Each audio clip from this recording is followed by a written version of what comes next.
what we're going to do is we're going to focus on the story of Gideon and how that helps us understand our present state of fear and anxiety because of everything that's going on. There's a lot of changes. This is unprecedented time that we're living in, and if you are experiencing major changes in your life, you're not the only one. There's a lot of people experiencing a lot of dramatic major changes. So what we want to do is we want to focus on Gideon chapter 6 verses 1 through 4. And I want to give you a little bit of background why I wanted to be able to talk about this specific subject. There's two opposing views that people have experienced.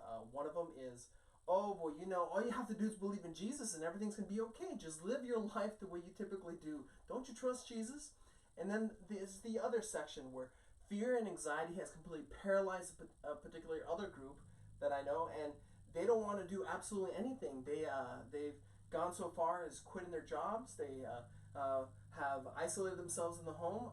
They've basically gone complete and total doomsday preppers. They're the ones that are typically hoarding the toilet paper.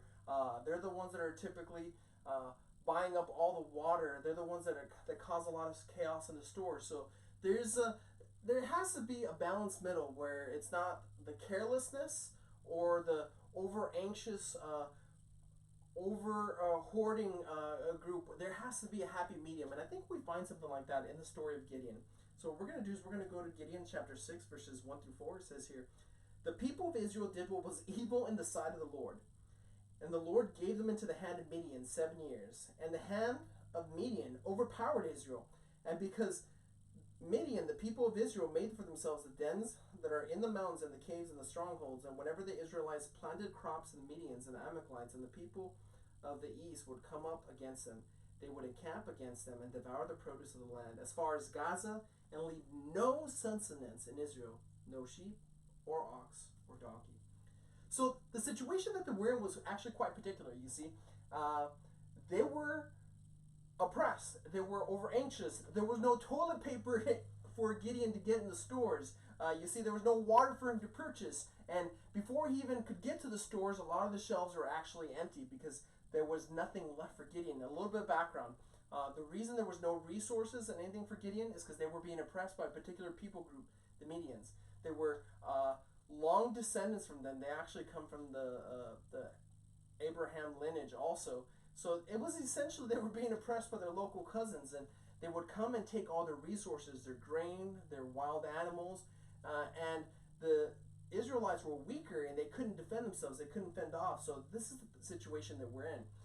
This is the will fall in line for the people that went to the store too late and maybe they couldn't get hand sanitizer. Maybe they couldn't get toilet paper. Maybe they couldn't get soap to wash their hands. And they might be in a very anxious, very troubled times. So you could relate to Gideon in this situation because he's in a very troubled situation. But what happens to Gideon next? What we're going to do, we're going to go to verses.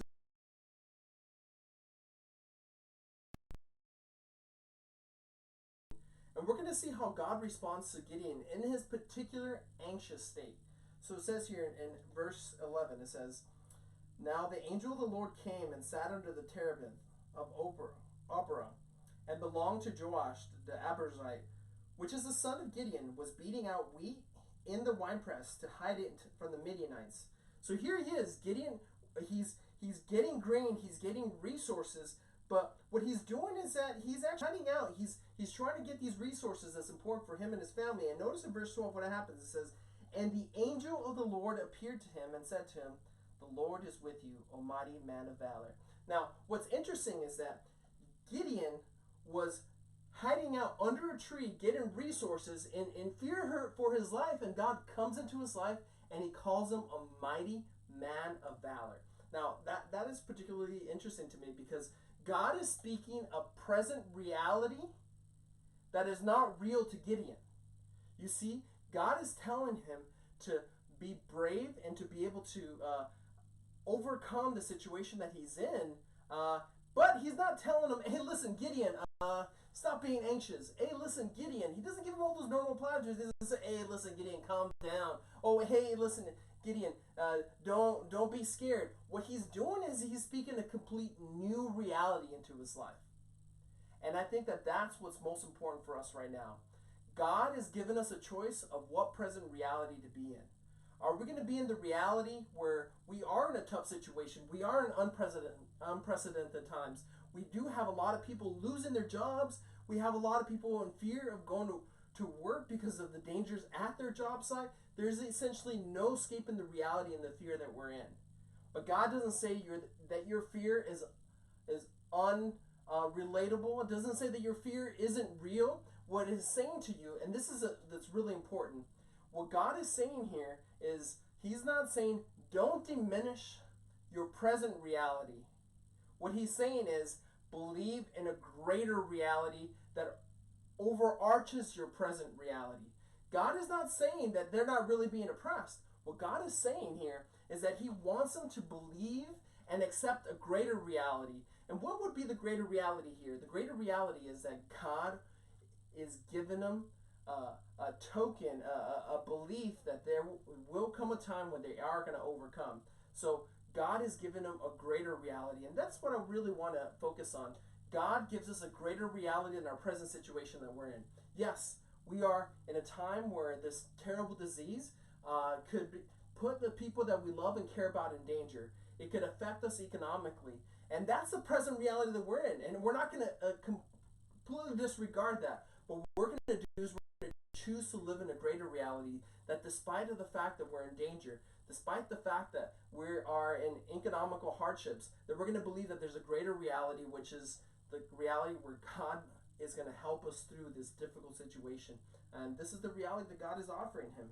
We're going to keep on reading here in verse 13, where Gideon responds to him and says, "Please, sir, if the Lord is with us, then why has all this happened to us?" Maybe that's a question you have for God. If God is really with us, then why is all this craziness happening to us? Now, as we keep on reading here, it says, "And where are all the wonderful deeds that our fathers recounted to us by saying, 'Did not God bring us out of Egypt?' But now the Lord has forsaken us and given us into the hand of the Midian." Now, Gideon is talking to the present reality that he's in.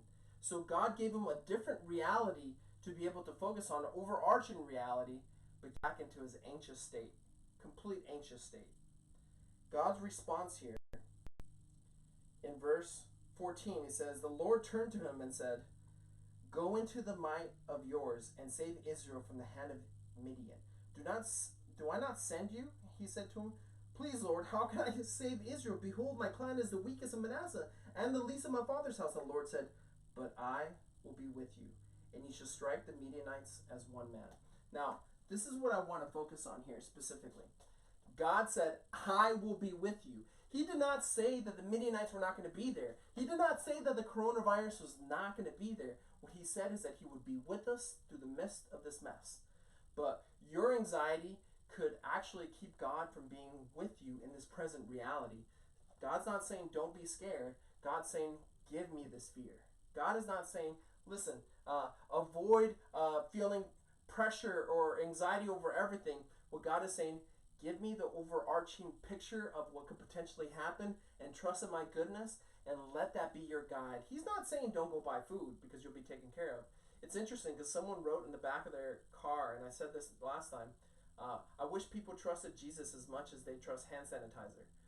Someone also posted on my Facebook, should we really be flattening the curve or should we be trusting God? The interesting thing to me is that people look at that as two different dichotomies, when in reality you could do both. They're not contradictory. God does not want Gideon to not go out and prepare for war. As a matter of fact, there's two tests that come up. And I'm not going to read about it all in detail just for the sake of time. But the first test that Gideon does is for God. Is God really going to save me? Is God really going to be with me? And what he does is he lays out a fleece. Now, I wouldn't guarantee to set out tests for God for this situation, but this is where Gideon's particular position was because he was struggling with faith in God. So he set up a test. But interestingly enough, God sets up several tests for him. Because when they align and they get all their soldiers, what he does is he says, okay, send the ones that are scared home. The second thing that he does is he says, okay, make sure that those that are drinking water are drinking water a particular way, and those that don't do it this way go home. And by the time God is done with all the line of tests that he has an even lesser number. He gives them a situation to be more anxious, but by this time, Gideon had changed. He had become a different man. Because he was not looking at his present realities as a overcoming anxiety. He looked at his present realities and said, yeah, I only have 300 soldiers and I might be outnumbered, but God is with me. God is with me. And he was able to overcome in that instance. In verse 24, we actually see that he was able to retake the territory that the Midians had taken over. Now, Gideon was only able to do that by fearing less. Does that mean that he had never feared before? No. Gideon was scared. And there was a time where he was very fearful. That's not the issue. The issue really is, did Gideon allow his present reality to become his overarching story that he felt he was going to tell himself? No, he decided that the story he was going to tell himself is, although I'm in this anxious place, although I'm in this place of anxiety, I believe that God is bigger than my problems. I believe that God is good enough to be able to help me, and he's strong enough to be able to help me, and he let that be his reality. And he was able to conquer the situation around him. A lot of times we can allow fear and anxiety to paralyze us. We can allow fear and anxiety to freeze us from being able to accomplish the things that we need to accomplish. And right now, more than ever, a lot of this fear and anxiety can completely take over. But don't let fear and anxiety keep you from helping your neighbor. Now, if you're sick, stay away from them. Find different ways to help them. Be able to help them in a smart way.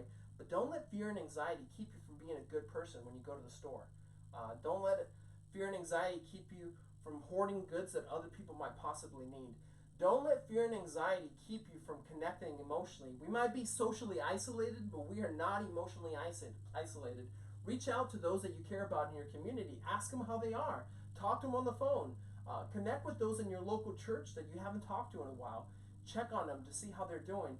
See what kind of resources they might need and bring them to your pastor. As a matter of fact, one of my challenges I want you guys to do, for all of us that are part of the community of Vineyard, I want you to reach out to at least 3 people. 3 specific people. And in this reaching out, what we're going to do is we're going to go to war with this coronavirus and what it's doing. And we're going to say, you are not going to paralyze me with anxiety and fear, but I'm going to do something in order to challenge my anxiety and fear and reach out and help others, because this is a war against anxiety and fear. So what I want you to do is I want you to reach out to 3 specific people, and I want you to check out 3 specific things. The first question I want you to ask them is, how are you? How are you? Checking in their state of where they specifically are. How are you? The second question I want you to ask them is there anything that you need? Is there anything that you need? It might be resources. It might just be emotional support. It might be prayer. And the third thing that I want you to ask them is there any way that I could be here for you in this moment meaningfully? Is there any way I could be here for you in this moment meaningfully? These 3 things that I want you to do to be able to focus and reach out to the community around you. When you're able to do that, you're able to be Gideon. Now, you might be fearful, you might be anxious of the situation that you're in, but focusing on the potential dangers of coronavirus could paralyze you. It could be just as bad as you being careless, because it could keep you from making the right choices. The coronavirus should not stop you from being a good person. It should only stop you from being a careless person. It's okay to be cautious. Gideon was still going out to war. He may not have fought war in the traditional way, but he was still out there to fight a war. So what you need to do is you still need to be cautious. You still need to be washing your hands. You still need to be taking care of yourself. You still need to do social distancing. But just because you're washing your hands and you're social distancing doesn't necessarily mean you become a threat to those around you. By either being careless or being so careful that you freeze yourself from them. Let's learn from the story of Gideon. Let's challenge ourselves to be good people, and let's be able to not let our fear cripple us from being able to express our faith. So as we're challenging you to do this year, we're challenging you to go and feed your faith.